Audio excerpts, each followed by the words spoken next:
اس اسنا میں اس سچویشن میں، اس صورتحال کے اندر جو عظیم فتح جب نصیب ہوتی ہے، جب نتیجہ نکلتا ہے تو پتہ چلتا ہے کفار کے 70 سے زیادہ صنادید جو ہیں وہ واصل جہنم ہو چکے ہیں، اور 70 کے قریب لوگوں کو گرفتار کیا جا چکا ہے، اور جتنے کے جتنے بقایا تھے وہ سارے اپنے پاؤں ان کے اکھڑ گئے اور وہ بھاگ گئے، اور مسلمانوں کے 14 خوش نصیب لوگ شہید ہوتے ہیں، اور اللہ تعالیٰ ان کو فتح مبین عطا فرما دیتا ہے۔ تو یہ مثال تاریخ اس پر اشش کرتی ہے کہ اس کی بنیادی وجہ کیا تھی۔ تو اس پر اگر تفصیل کے ساتھ اس کی چیزیں اگر بیان کی جائیں کہ یہ کیا وجہ ہے، کہ کم و بیش 55 لاکھ کے قریب اس وقت پوری دنیا میں مسلمانوں کی فورسز ہیں، جو سیکیورٹی فورسز ہیں مسلم ممالک کی، وہ 55 لاکھ سے متجاوز ہیں، اور وہ 1.5 لاکھ یا 1 لاکھ اسرائیلی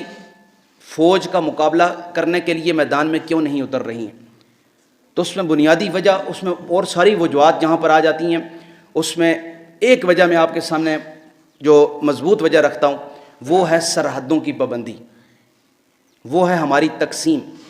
ہم مذہبی طور پر فرقوں میں تقسیم ہیں، ہم حکومتی لیول پہ سیاست میں تقسیم ہیں، عدلیہ کے اعتبار سے تقسیم ہے، عسکری اعتبار سے تقسیم ہے، لیکن سب سے خطرناک تقسیم جو مسلمانوں کے اندر پیدا کی گئی ہے وہ مسلمانوں کو سرحدوں میں قید کرنے کی تقسیم ہے، کہ یہ تمہارا ملک ہے، اس سرحد سے آگے تمہارا کوئی لینا دینا نہیں ہے۔ اگر تمہارے مسلمان بھائیوں کو کباب بنا کر برما میں کھا بھی لیا جائے تو تمہارا تعلق بنگلہ دیش سے ہے، تم نے ان کو اپنے ملک میں گھسنے بھی نہیں دینا۔ کیوں؟ یہ وطن تمہارا ہے، تم ہو پاسباں اس کے۔ جبکہ اسلامی فلسفہ یہ تھا، اقبال نے جو کہا تھا کہ چین و عرب ہمارا، ہندوستان ہمارا، ہم ہیں بندے اپنے رب کے، اے سارا جہاں ہمارا۔ مسلمان کا وطن نہیں ہوتا، مسلمان کا دین ہوتا ہے۔